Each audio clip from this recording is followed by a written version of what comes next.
Section 81F में commission संज्ञान ले सकता है कोई कंप्लेंट का with anything to do with section 4 of the RTI act. तो मेरे हिसाब से बहुत सिंपल। और कोविड की अभी अगर हम स्थिति की बात करें, 48 आवर्स में जो हम लेना चाहते हैं सूचना, ये नॉर्मली अपवाद होंगे कुछ, इंडिविजुअल पेशेंट की नहीं है। और पहले इस पे जाओ कि 48 आवर्स में क्या आना चाहिए। मेरे हिसाब से जहां पे इमिनेंट थ्रेट टू डेथ और हेल्थ और safe liberty, imminent threat alleviate होने की संभावना है सूचना मिलने से, उसको लाइफ एंड लिबर्टी में मैं मानता हूं लेना चाहिए। मगर जहां तक ये कोविड की बात है, ये डिजास्टर मैनेजमेंट के तहत है, ये इसको थोड़ा अलग से देखना चाहिए। और मैं ये मानता हूं कि 18(1)F के तहत सूचना के अधिकार के तहत direct complaint without any RTI application करनी चाहिए। सीधा कमिश्नर को 18(1)F में एंटरटेन करना चाहिए कंप्लेंट को, जिस कंप्लेंट में लिखा जाए कि ये बहुत महत्व का है ये परिस्थितियों में कि ये इंफॉर्मेशन सो मोटो डिक्लेयर होनी चाहिए वेबसाइट्स पे या नोटिस बोर्ड पे या जिस तरह भी चाहिए। 18(1)F के तहत ये प्रावधान है। और सीधा अगर कमीशन इतना एक तय कर ले कि 18(1)F के तहत जो कंप्लेंट आएगी वो एक दिन के अंदर कोई देखेगा सेंसिबल आदमी, और अगर होगा तो उसको तुरंत सुनवाई होगी और ऑर्डर निकाला जाएगा अगर रीजनेबल है तो। ऐसे ऑर्डर्स निकालते वक्त इट इज इंपॉर्टेंट और यूजफुल अगर हम जो रिस्पोंडेंट है उसको भी बुला लें, उसको मौका दें बताने को। मैंने ऐसे 150 ऑर्डर निकाले थे।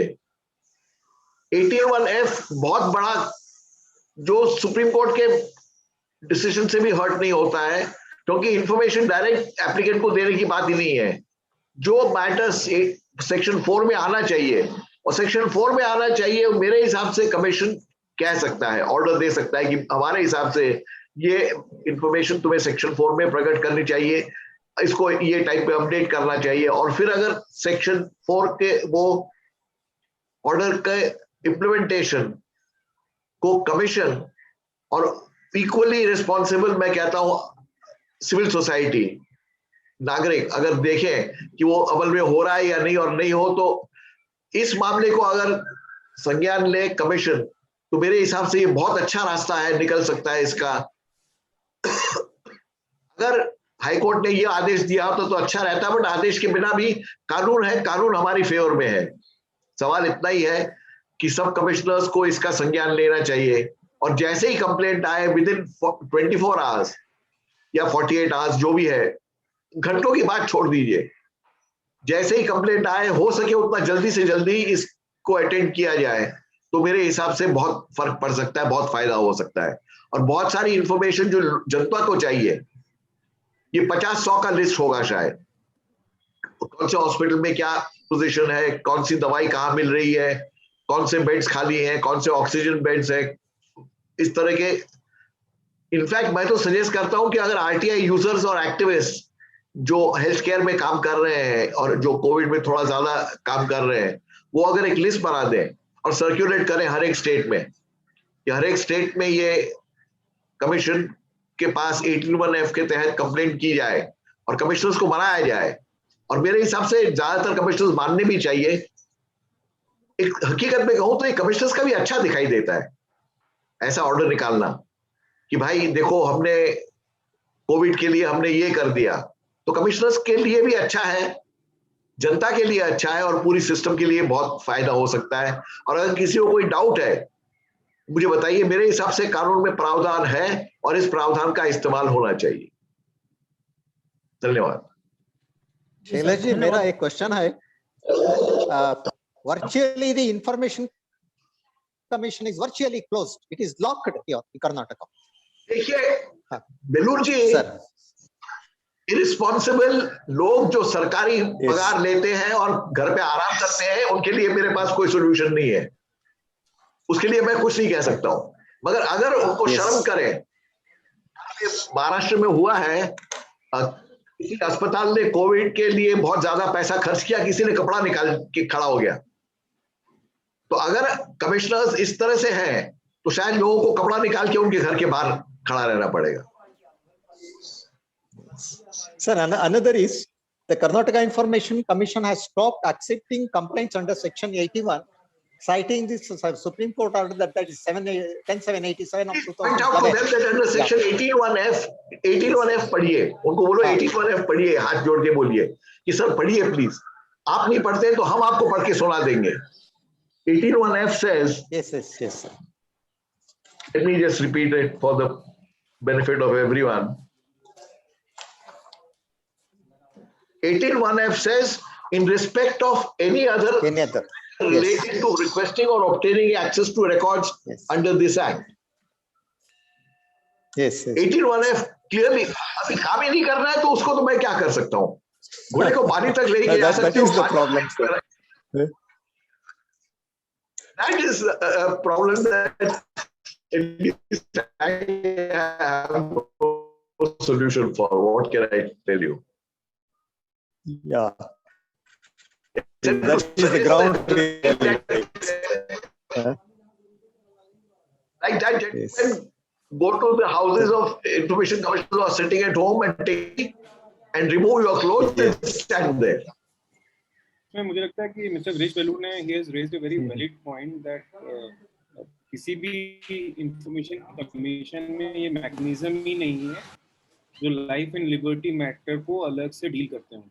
दिक्कत ये है कि जो जैसे सॉर्टिंग होती है, वो बता रहे थे कि 2 महीने लग जाते हैं, क्लर्क सॉर्ट आउट करते हैं, उसके बाद फिर रिस्पॉन्ड करते हैं। तो मुझे लगता है कि सबसे पहले तो ये 7 के तहत जो आरटीआई दायर होती है और उसमें जो लाइफ एंड लिबर्टी वाले मैटर, उसके लिए कुछ मैकेनिज्म एक होना चाहिए सभी इंफॉर्मेशन की। लेकिन आजकल फर्स्ट एंड सेकंड के बच्चे ईमेल आईडी लेना शुरू कर दिए।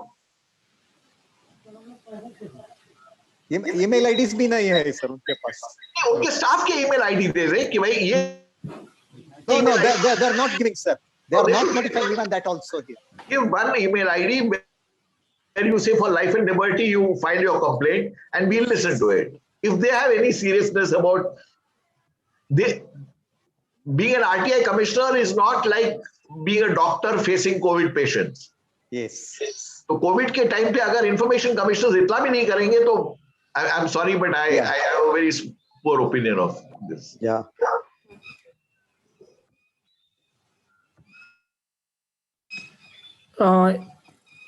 इस विषय में राहुल सिंह सर को मैं इनवाइट करूंगा कि उसमें थोड़ा सा ये जोड़ें कि क्या 18(1)(f) की जो बात कर रहे हैं, गांधी सर ने बात की 18(1)(f) की, क्या 18(1)(f) का उपयोग अपन किस तरह से इस मामले में कर सकते हैं ज़्यादा? वैसे यदि हम बात करें एमपी के परिप्रेक्ष्य में तो मैं थोड़ा सा यहाँ पे जोड़ना चाहूँगा क्योंकि मैं आवेदक ही रहा हूँ, तो 2-3 ऐसे मामले हुए हैं।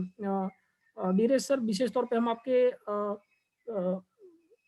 ध्यान में इसको लाना चाहेंगे क्योंकि ज़्यादातर हम लोगों ने तो इस विषय में काफ़ी समय से डिस्कस किया हुआ है। ज़्यादातर लोग जुड़ते हैं, जो नए लोग हैं उनको भी संज्ञान में लाना चाहेंगे कि पिछले वर्ष कोविड के पीरियड में ही हमने एक आरटीआई लगाया था, जो एक रतहरा विस्थापन बस्ती का मामला था, जो तालाब में एक बस्ती बसी हुई थी, जिसको कोविड के टाइम पे बुलडोजर चला करके हटा दिया गया था। तो वो एक उनके जीवन पर संकट उत्पन्न हो गया। उन लोगों के लिए कोई व्यवस्था नहीं थी रहने के लिए, कोई सरकार ने पहले से व्यवस्था नहीं करी। उस पर हमने आरटीआई लगाया था और आयोग ने इस विषय में बहुत अच्छा संज्ञान लिया और 48 आवर्स में जब जवाब नहीं दिया, यहाँ पर नगर निगम ने, कंसर्न जो नगर निगम है, उन्होंने जब म्यूनिसिपल कॉर्पोरेशन ने जवाब नहीं दिया तो हमने आयोग में इसकी शिकायत करी और अपील करी, शिकायत करी और फिर इसमें संज्ञान हुआ और हमें जानकारी मिली थी। एक मामला, और दूसरा एक फूड से मामला था, फूड से रिलेटेड मामला था। एक मोर देन 60 ईयर के ओल्ड खिलाड़ी कॉल करके थे, वो बीपीएल श्रेणी के व्यक्ति थे, गरीबी रेखा के नीचे, बिलो पॉवर्टी लाइन, और उनका खाद्यान्न बंद था। उस विषय में भी एक्शन हुआ था और जानकारी हमें इस तरह से फिर आयोग के माध्यम से उपलब्ध करवाई गई थी। यद्यपि पीआईओ ने किसी भी केसेस में एक्शन नहीं लिया था, टाइमली एक्शन नहीं लिया था 48 आवर्स में। तो एमपी में तो खैर ऐसा बहुत कुछ हो चुका है, लेकिन अभी 18(1)(f) के और क्या क्या स्कोप है, इस विषय में मैं राहुल सिंह सर को थोड़ा सा, सर आप अपना ऐप को अनम्यूट कर लें।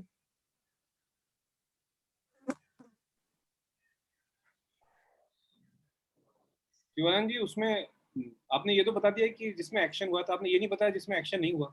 उसी मामले में मैंने नगर प्रशासन विभाग को मैंने कहा था कि कोविड के टाइम लाइफ एंड लिबर्टी के मैटर में आप आरटीआई एप्लीकेशन जो है वो ऑनलाइन लेने की व्यवस्था करें, क्योंकि लोग नहीं आ सकते लॉकडाउन में। लाइफ एंड लिबर्टी के मैटर में आप इसको ऑनलाइन लें और आप इसको मुझे पूरी कार्रवाई करके मुझे इसमें इन्फॉर्म करें। आज तक उनका जवाब नहीं आया है। तो ये तो स्थिति है। आप इस विषय इसमें देखें कि हाँ, इस विषय में अब एक और हम आरटीआई लगाकर उस आदेश के बारे में नगरीय प्रशासन विभाग भोपाल से हम जानकारी मांगते हैं, देखते हैं उनका क्या जवाब रहता है। जिनकी 18F के तहत जो है शिकायत, जी बताएं।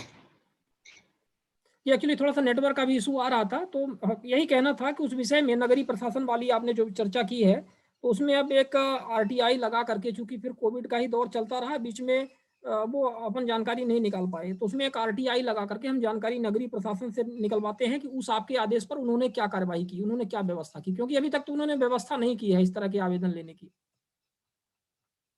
और दूसरा उसके अलावा आप देखिए कि महाराष्ट्र में वहां पर हाईकोर्ट ने आदेश भी दे दिए हैं कि भाई आप ऑनलाइन सुनवाई की व्यवस्था रखें, जो एक आरटीआई ऑनलाइन और दूसरा प्रथम अपील जो है वो ऑनलाइन होनी चाहिए।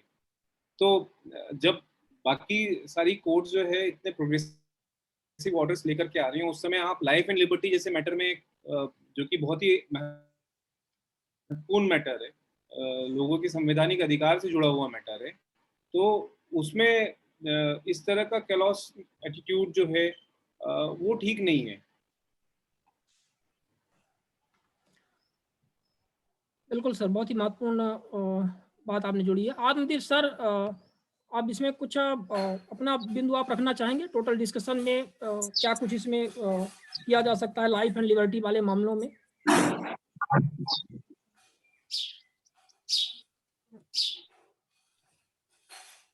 और फिर इसके बाद हम सीधे प्रश्न उत्तर में आ जाते हैं। नमस्कार।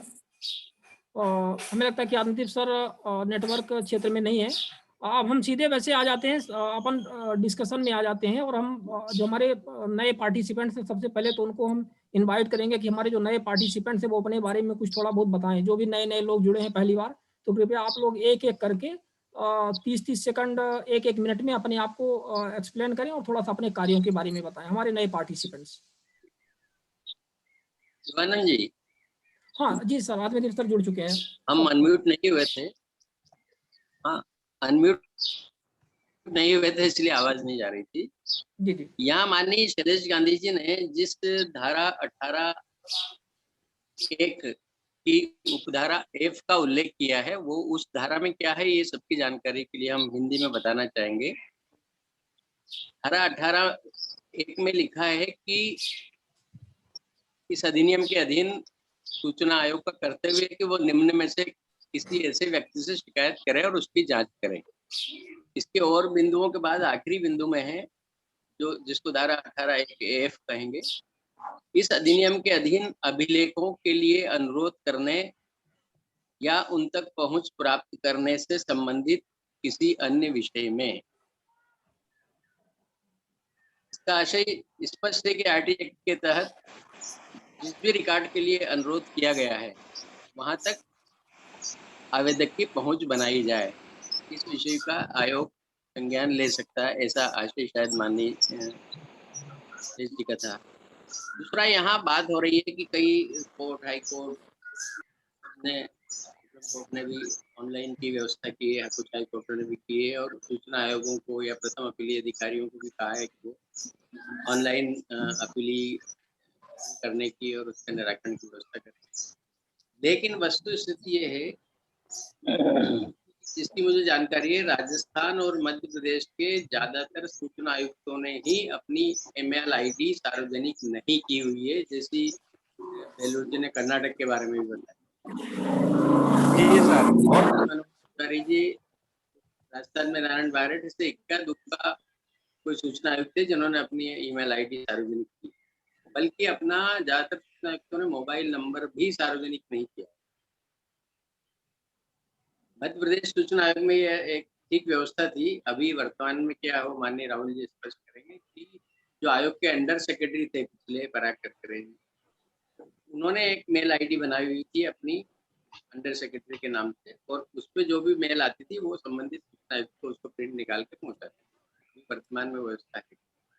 तो ये जो ट्रांसपेरेंसी के लिए गठित किए गए संवैधानिक अर्ध न्यायिक निकाय हैं सूचना आयोग, उनमें इतना तो ये न्यूनतम अपेक्षा हम सब इस डेमोक्रेसी में कर ही सकते हैं कि आप सार्वजनिक दायित्व के निर्वहन के पदों पर बैठे लोग कम से कम अपने ईमेल आईडी और मोबाइल नंबर सार्वजनिक करें।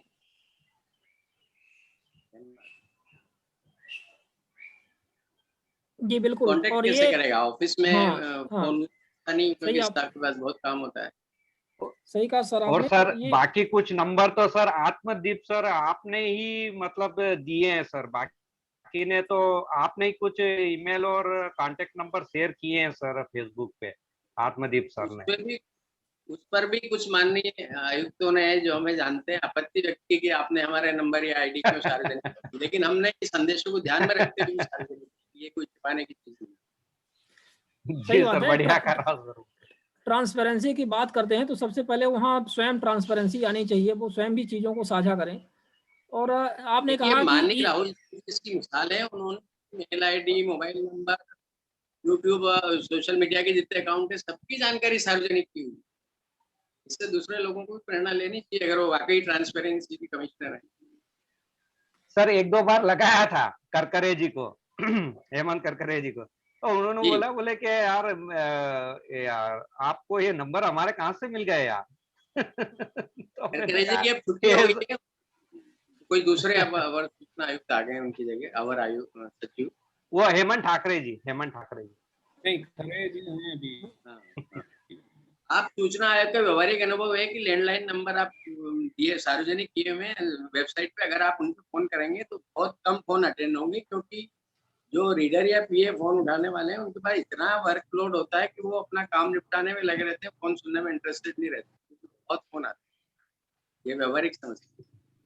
संपर्क करें, कैसे करें? अपन यहाँ पर एक और थोड़ा सा जुड़ना चाहेंगे कि हमारे बीच में गांधी सर हैं। गांधी सर हमेशा वर्चुअल कोर्ट्स की बात करते हैं, और यहाँ पर जिस प्रकार से देख रहे हैं कि आपने भी इस पर प्रकाश डाला और सुरेंद्र जैन जी ने भी प्रकाश डाला, बताया कि जो माननीय आयुक्त गण हैं अन्य जो भी स्टेट्स के हैं या हमारे ही स्टेट्स के हैं, वो अपना ईमेल आईडी और नंबर वगैरह ये सारी जानकारी शेयर करने में हिचकिचाहट रखते हैं। तो फिर हम कैसे मान लें कि वर्चुअल कोर्स का हमारा जो कॉन्सेप्ट है वो सक्सेस हो पाएगा, क्योंकि वो तो इसके और एक दो स्टेप आगे की, अपन 2-3 स्टेप आगे की बात कर रहे हैं। तो गांधी सर इसमें क्या कहना चाहेंगे आप कि मतलब सबसे पहले तो हमें इसकी आदत डालनी चाहिए कि हमें अपना ईमेल एड्रेस बनाना चाहिए, उसको रेगुलर चेक करना चाहिए, कौन से आवेदन आ रहे हैं, कौन सी क्वेरी आ रही है, उसका समय पर जवाब देना चाहिए, ये सारी चीज़ें व्यवस्थाएं होनी चाहिए। प्रारंभिक है ये तो, वर्चुअल कोर्स के बहुत पहले की है। जी एक बात बीच में गांधी सर के बोलने से पहले जोड़ना चाहूंगा कि एक तरफ तो सूचना आयोगों की वो स्थिति है जो अभी आपने उल्लेखित की है कि मोबाइल नंबर, ईमेल आईडी सार्वजनिक नहीं की। दूसरी तरफ सरकार ने, राजस्थान और मध्य प्रदेश का तो हमको अच्छी तरह पता है, जो इनकी सरकारी डायरी छपती है उसमें सारे जिला अधिकारियों के, संभागीय आयुक्तों के, सभी के नंबर लगते ही नहीं सर, सब गलत, जितने भी हैं सबके मोबाइल नंबर, ईमेल आईडी सार्वजनिक की हुई है। जिला पंचायत की सीईओ सबकी सार्वजनिक की हुई, विधायकों की, सांसदों की, मंत्रियों की।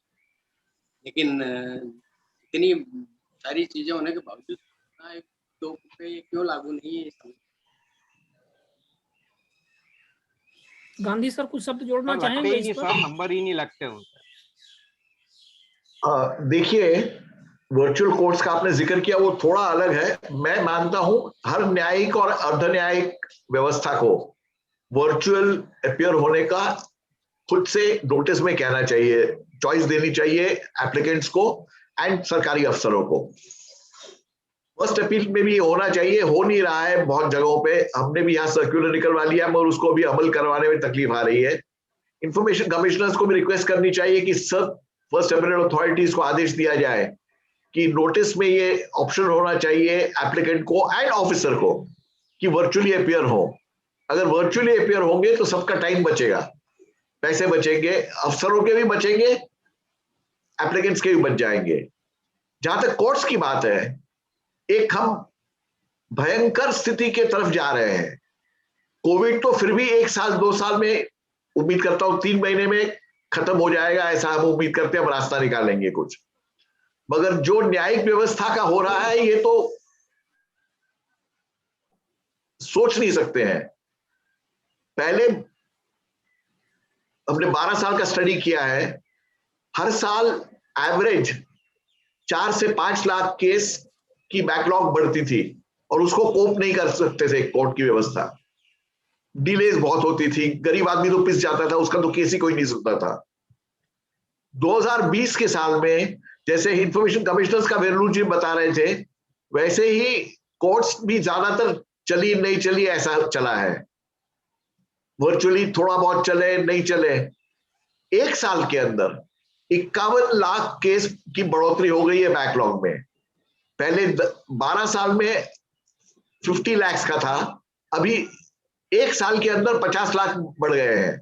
और 2021 अगर जैसे लग रहा है अभी, शायद और 50 लाख बढ़ जाएंगे, तो टोटल पेंडेंसी हो जाएगी 5 करोड़ के ऊपर।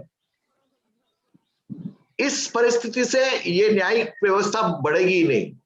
जैसे हम आज इंफॉर्मेशन कमिश्नर्स की बात करते हैं, जैसे दूसरे कमीशन की बात करते हैं, न्यायिक व्यवस्था वैसी हो जाएगी, गुंडों और बदमाशों का राज चलेगा और गरीब आदमी तो इसमें एकदम पिस जाएगा, ईमानदार आदमी भी पिस जाएगा। और हम देख नहीं रहे ना, अपने देश के चीफ जस्टिस भी इसमें संज्ञान ले रहे हैं। ये बड़े खेद की बात है और सिविल सोसाइटी को लेना चाहिए इसके संज्ञान में, और कुछ एजिटेशन करना चाहिए, कुछ आवाज उठानी चाहिए कि हमारी देश की पूरी न्यायिक व्यवस्था खत्म हो रही है और इसको कोई नहीं बचा पाएगा। कहानियों में हम सुनते थे कि नीरो रोम का राजा था और रोम जल रहा था, तब वो फिडल चला रहा था, अपना एक म्यूजिकल इंस्ट्रूमेंट बजा रहा था। ऐसा मुझे लग रहा है हमारे देश में हो रहा है आज, कि हमारी न्यायिक व्यवस्था is hurtling towards a disaster और हम कुछ भी नहीं कर रहे हैं। हम चुपचाप बैठे हैं, देख रहे हैं, जलने दो, आग लगने दो और भड़कने दो, न्यायिक व्यवस्था खत्म होने दो। सर यहाँ तो और बताना क्या? बहुत ही महत्वपूर्ण बिंदु सर आपने जोड़ा है कि न्यायिक व्यवस्था 5 करोड़ केसेस टच कर रहे हैं और ये हमारे ख्याल से एक अगला अपन यदि कहें तो एक पैंडेमिक की श्रेणी में आता है। और मतलब क्योंकि जो स्थितियां हैं वो बिल्कुल एक पैंडेमिक जैसे ही है, मतलब इतने सारे लोगों को न्याय आप ना दिलवा पाओ तो उसको आपको पैंडेमिक ही बोलना पड़ेगा और क्या। तो कुल मिलाकर के अब अपन 48 आवर्स वाले में आते हैं। हम यहाँ पे जो हमारे पार्टिसिपेंट्स हैं उनको हम एक एक करके इन्वाइट करेंगे। आप लोग थोड़ा अपने एक्सपीरियंस बताएं, पहले तो जो हमारे नए पार्टिसिपेंट्स हैं वो बताएं और ऐसे लोग अपने एक्सपीरियंस बताएं जिन्होंने 48 आवर्स के तहत कोई ऐसी आरटीआई लगाई थी क्या जिसमें लाइफ एंड लिबर्टी का मसला उठा था। आप लोगों के पास यदि अनुभव हो, छोटे छोटे अनुभव हो, तो कृपया आप लोग शेयर करें एक एक करके। आप लोग हैंड रेज कर सकते हैं, आप हैंड रेज कर दें और उसमें हम आपसे बात करेंगे। वैसे यहाँ पे हैंड रेज कुछ किए हुए हैं, जैसे कार्तिक शुक्ला हैं, प्रकाश हैं, चयन घोष हैं, आप लोगों ने हैंड रेज किए क्या? राज तिवारी जी आप बताइए। जी सभी को बहुत बहुत नमस्कार। अभी कुछ दिन पहले मेरे एक पड़ोसी थे, तो उनका कुछ महिला थाने में कुछ विवाद हो गया था।